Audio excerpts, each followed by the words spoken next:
nga yung code ko.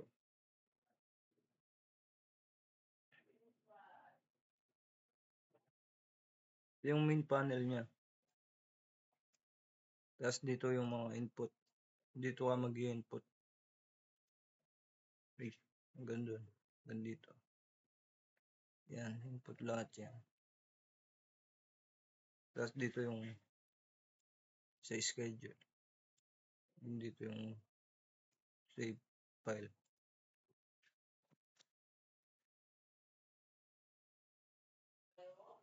Yung validation.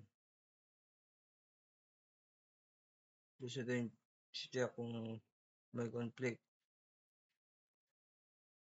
Tapos ito yung lilitaw. Tapos kung ano room yung may kapareho. Dito yung ma-add yung schedule.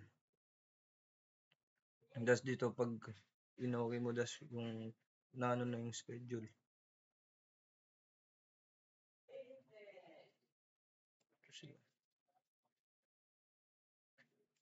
Tapos ito yung sa ilalim. Pag na-add mo, pupunta dun sa ilalim. Makita mo yung current schedule doon. Tapos yung mga yung schedule niya. Ito yung oras. Sila.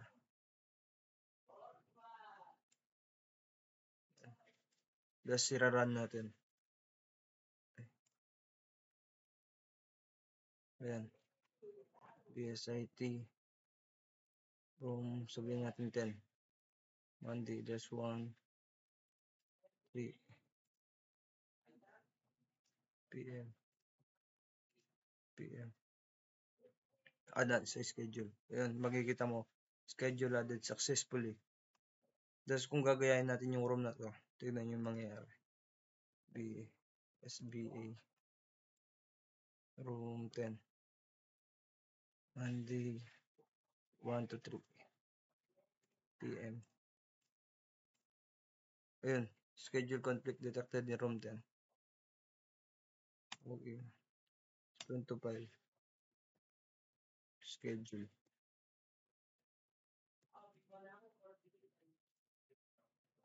Nandito na yun sa file mo yung schedule na to. Okay. Punta ka dito sa files. It's documents. Saan? Ito. Notepad. Ngayon, makikita mo dito yung yan mo kanina. Tapos na. Finish.